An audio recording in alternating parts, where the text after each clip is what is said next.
Hi, this is Mrs. Kistner, and today we're going to look at character traits. To learn about a character's trait, we can use several different ways.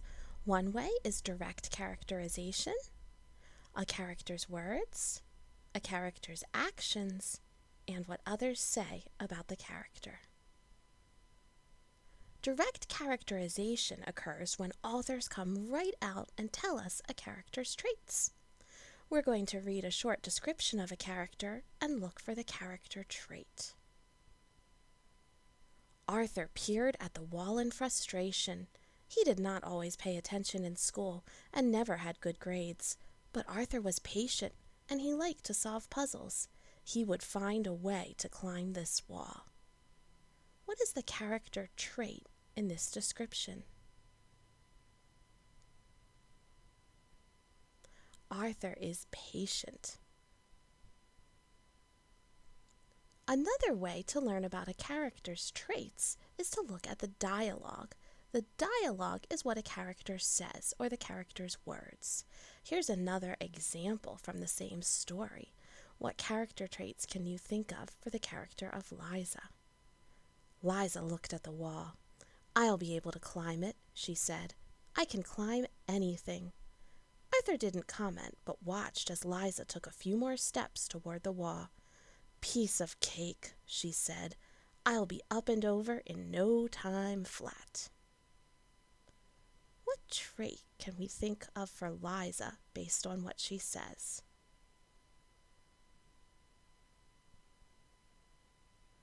Liza can be called confident, and she can also be called boastful. Now, sometimes students skip over dialogue because they don't think it's important. Do you agree? Why or why not? That's right. Don't skip the dialogue. Dialogue can help readers to learn about characters and their traits. It's important. Another way to learn a character's traits is to look at the character's actions, or what they do. Let's read about this character, Aaliyah. Aaliyah ignored the playground while she stood completely still and watched the snake eating the frog. What trait does this action suggest? Aaliyah could be described as observant, or patient, or single-minded. Now let's go back to Arthur and Liza, and we're going to think about Arthur's traits based on his actions. Arthur watched as Liza tried to jump up the wall. Again and again she jumped, scrabbled, and fell back. "I think I have it figured out," Arthur said finally. "Let me try."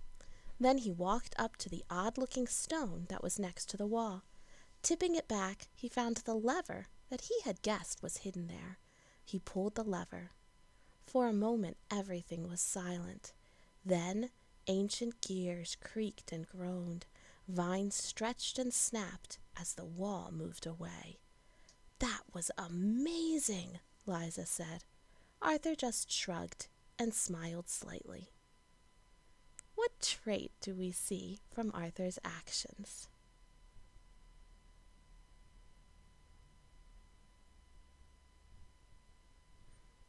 Well, here we can see his actions are highlighted. And we can see that Arthur must be observant. He's also modest. And he's also very clever. So far, we've learned that authors can reveal character traits in 3 different ways. Through direct characterization, or the author's words.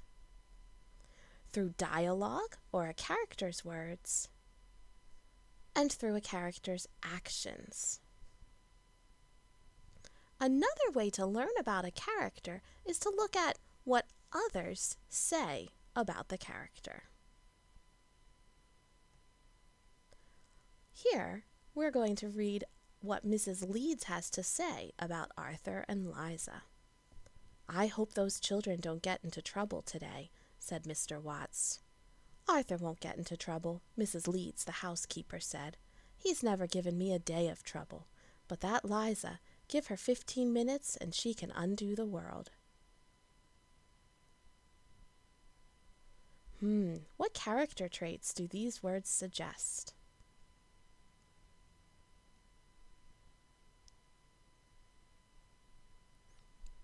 When we're looking for what others say about characters, sometimes we have to be careful because other characters are not the best reporters. Things can get complicated. Look at this bit from the story. I never found Arthur to be a very good student, Mr. Watts sighed. He always has his head in the clouds. I don't think he'll accomplish much.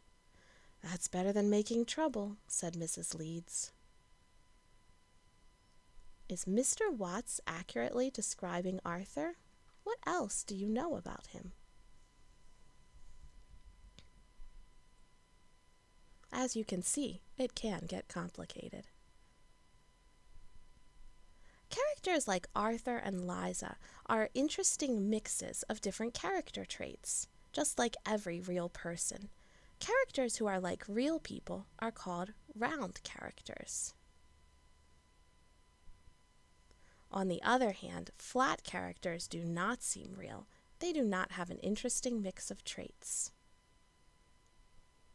Which is more likely to be a flat character, a major character, or a minor character? Why do you think this?